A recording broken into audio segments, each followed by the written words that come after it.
Bismillahirrahmanirrahim. Assalamualaikum warahmatullahi wabarakatuh. Alhamdulillahirabbil alamin wassalatu wassalamu ala nabiyina Muhammadin wa ala alihi wa sahbihi rasulillah ajma'in. Bersyukur pada Allah Subhanahu wa taala pada malam yang ke-11 ini Allah masih memperkenankan kita untuk melaksanakan mendulang atau menggali sisa-sisa tambang Ramadan kita. Karena Bapak dan Ibu rahmatullah SWT, seperti kata Ustadz kita tadi, bahwa ini adalah kesempatan yang sangat diberkati, yang kebaikannya sangat banyak. Kalau saya mengatakan juga, menambahkan dari apa yang beliau sampaikan, Ramadan ini seakan-akan adalah musim di mana Allah memaksa kita semua untuk masuk ke dalam surga. Jadi ibarat kita ini, kalau orang mengatakan kalau kita ini gembala itu disuruh masuk istana, disuruh masuk kandang yang luar biasa, yang di situ hanya ada kenikmatan. Itu adalah bulan Ramadan. Kita masuk surga dengan apa? Dengan rahmat Allah. Rahmat Allah kita gali dengan apa? Atau kita dapatkan dengan apa? Dengan amalan kita. Bukan dengan kekayaan kita yang banyak yang kita simpan. Bukan dengan rumah kita yang bagus, yang senantiasa kita rawat, yang senantiasa kita hiasi. Apakah ketika rumah kita bagus kemudian berpindah rumah itu nanti ke dalam surga? Tidak. Apakah dengan popularitas kita yang tinggi, ataukah dengan segala kenikmatan dunia yang kita dapatkan? Bukan dengan itu kita akan meraih surga, akan tetapi kita akan meraih ke dalam surga dengan amal-amal, dengan puasa. Baginda Nabi SAW mengatakan ada beberapa pintu untuk bisa masuk ke dalam surga. Ada pintu sedekah, dalam bulan Ramadan kita diperintahkan untuk bersedekah. Ada pintu melalui kitabullah, melalui kedekatan kita dengan Al-Quranul Karim pada bulan Ramadan. Kita diperintahkan untuk banyak berinteraksi dengan Al-Quranul Karim. Ada pintu sholat, maka di dalam bulan Ramadan bukan hanya sholat yang fardu yang biasa yang sangat dianjurkan oleh Allah dan juga oleh baginda Rasulullah SAW, tapi di dalam malam-malam bulan Ramadan kita diperintahkan untuk mendirikannya dengan mendirikan qiyam Ramadan. Ini artinya pada bulan Ramadan Allah memaksa kita untuk masuk ke dalam surga. Sekarang pilihannya ada pada diri kita. Apakah kita mau diperintahkan atau disuruh masuk ke dalam surga? Mungkin kalau kita tanya anak-anak kita, kalau seandainya ada sebuah istana yang indah, kemudian anak-anak ini senang, sudah tahu dia di dalamnya adalah permainan, di dalamnya adalah kesenangan yang tidak bisa dibayangkan, impian mereka semua. Kemudian disuruh mereka masuk, saya yakin mereka akan berlomba untuk masuk. Kalau misalkan ada Disney di sini, atau ada Universal Studio atau apalah namanya di sini yang menjadi tempat permainan manusia di dunia saat ini, tempat-tempat yang digandrungi oleh manusia. Di situ ada kesenangan, di situ ada permainan, di situ ada kebahagiaan, di situ ada canda tawa, masalah lupa di dalamnya. Tahu-tahunya nanti keluar baru masalah, ternyata sakunya udah kosong. Tapi ketika di dalam lupa semuanya. Dan itu juga dilakukan oleh orang-orang pengelola kasino, Bapak dan Ibu. Pengelola kasino, dan nggak tahu Pak ya, kalau mau gitu juga ya Pak. Dibuat suasananya supaya orang itu tidak tahu membedakan siang dan malam. Kalau kasino begitu. Saya di Kamboja pernah masuk kasino.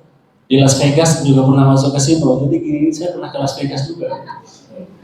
Dan itu memang suasananya dibuat dindingnya gelap semua, jadi memang terang di dalam. Seakan-akan nggak ada bedanya siang dan malam. Supaya apa? Supaya orang yang berada di dalam lupa waktu. Kalau sudah main judi, sudah main itu, udah lupa. Tahu-tahunya di dalam dia sudah beda tanggal. Masuknya tanggal 5, keluarnya tanggal 7. Itu biasa. Dan Kenapa bisa begitu? Karena di dalamnya ada kenikmatan yang melenakan. Dan surga Bapak dan Ibu yang rahmat Allah SWT jauh lebih nikmat daripada itu semua. Kalau seandainya kita akan beriman kepada Allah, kita beriman kepada Rasulullah, beriman juga akan adanya surga sebagai pembalasan dari Allah bagi orang-orang bertakwa yang diperintahkan untuk mencapainya pada bulan Ramadan. Ya ayyuhalladzina amanu kutiba alaikumusiyam kama kutiba alal ladzina min qablikum la'allakum tattaqun.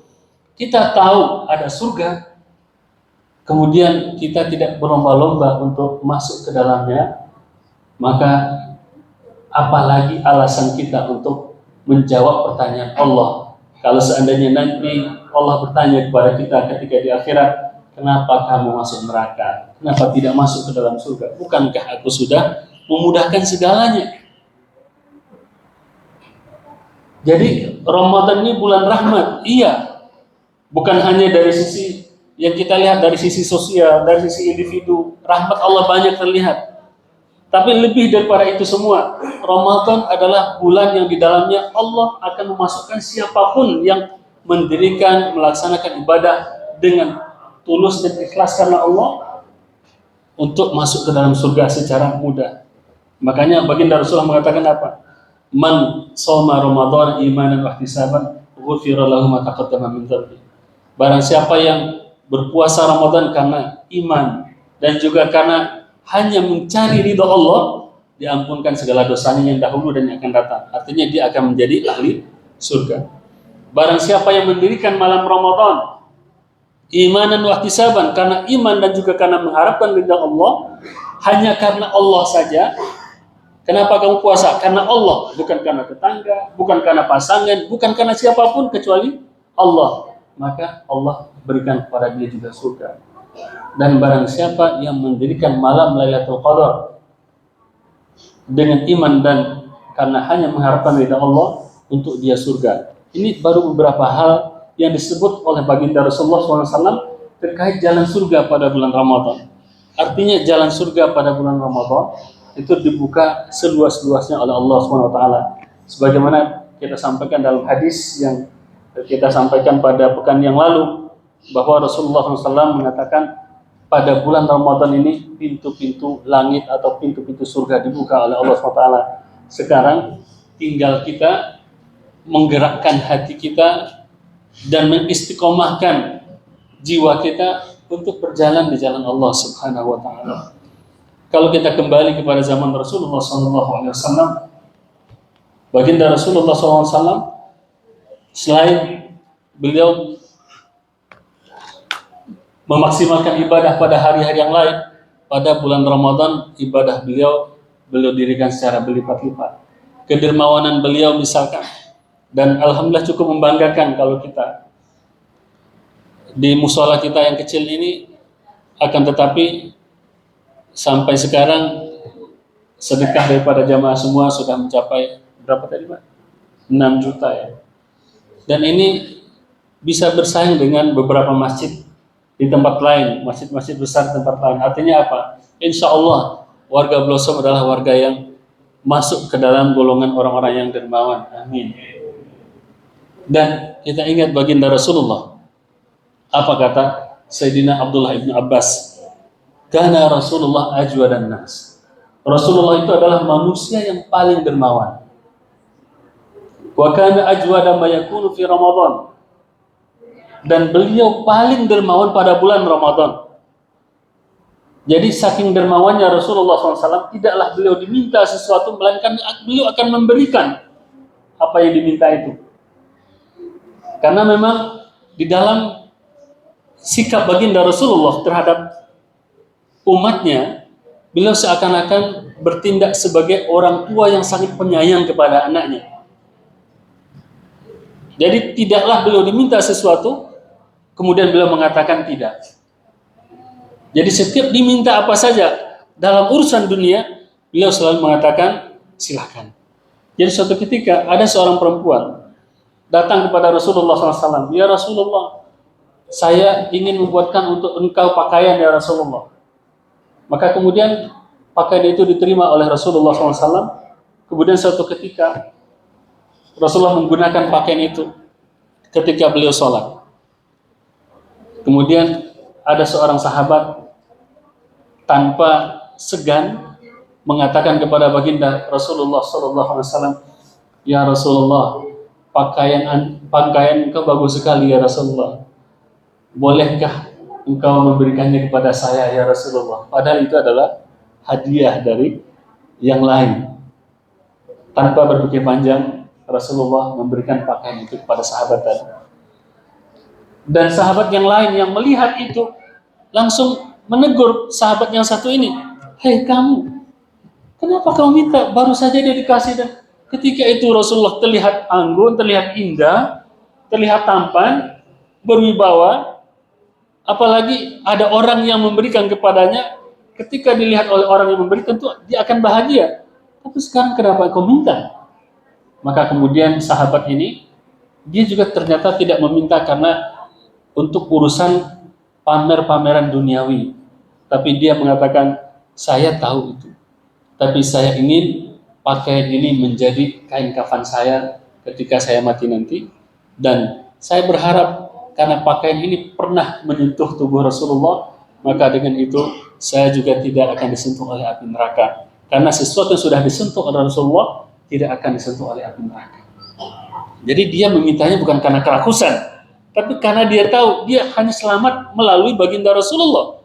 Dan wasilahnya ketika itu adalah dengan meminta pakaian yang digunakan oleh baginda Rasulullah. Di sini kita lihat betapa dermawannya baginda Rasulullah SAW. Dan beliau paling dermawan pada bulan Ramadan. Dan lanjutan daripada hadis Abdullah ibn Abbas, wa kana ajwada min ar-rihil mursalah. Beliau lebih dermawan daripada angin yang bertiup lepas. Jadi kalau angin yang bertiup lepas ya kayak badai, semua disapu sama dia. Rumah bagus, mobil bagus, apa saja yang bagus, manusia pun disapu oleh badai ketika dia datang. Dan Rasulullah SAW lebih dermawan daripada itu semua. Mudah-mudahan Ramadan ini menjadikan kita sebagai orang-orang yang berhak untuk mendapatkan rahmat Allah, untuk dikumpulkan kembali di dalam surga. Kita berada di sini, mudah-mudahan Allah kumpulkan lagi nanti di dalam surganya Allah Subhanahu wa taala.